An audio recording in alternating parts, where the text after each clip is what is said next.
Hey everyone, welcome back to MathMagical, where we make math fun and easy. Today we're going to explore how to solve one-step inequalities using addition and subtraction. If you've ever wondered how to find the solution to an inequality, stick around because we'll make it super simple. Let's get started. Before we dive into examples, let's quickly review what an inequality is. An inequality is similar to an equation, but instead of an equal sign, it uses symbols like greater than, less than, greater than or equal to, and less than or equal to. Our goal is to find the values of the variables that make the inequality true.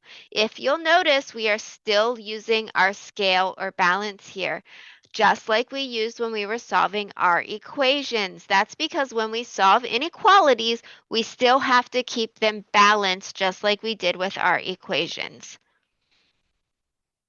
Here's our first example. X minus 5 is less than 10. Remember, when we're solving, we want to do the opposite to isolate our variable. So to isolate X, to solve for X, we're going to, since 5 is subtracted from X, we'll do the opposite and add 5 to both sides. You can see that in red. We do X minus 5 plus 5 plus 5. We do it on both sides because we want to keep our equation balanced.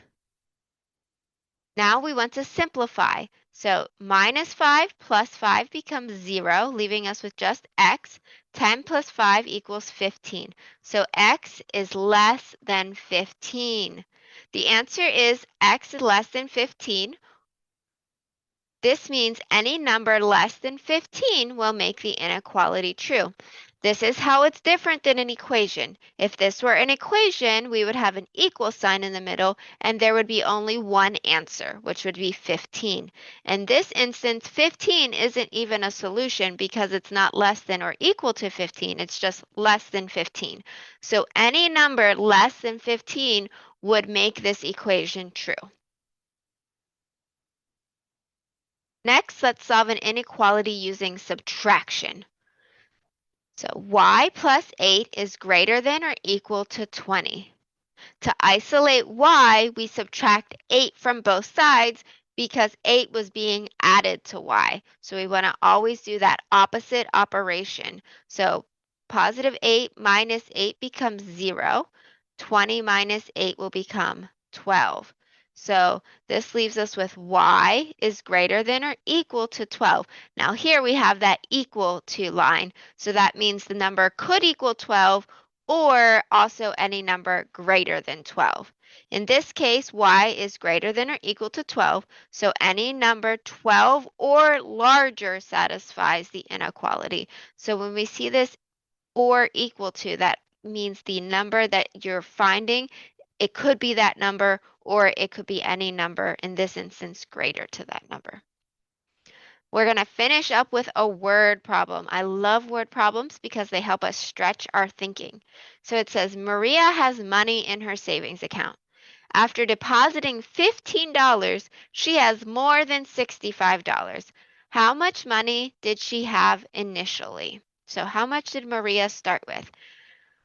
Anytime we're solving word problems, I encourage you to make a key. Get all the important information out of the word problem in as simple form as you can. Right now, you're doing math that's easier, and so it's not as imperative. But if you get in the habit of making the key now in 6th grade, when you get into harder math in middle school, high school, and beyond, having that skill of making this key is going to be invaluable. So we were going to call Maria's starting balance B. We know that Maria ended up with more than $65, so we're going to use the greater than symbol here. And we know she deposited $15. So we can write our equation as her balance plus $15 is greater than 65. We're going to use that opposite operation, so subtract 15 from both sides to keep that equation balanced.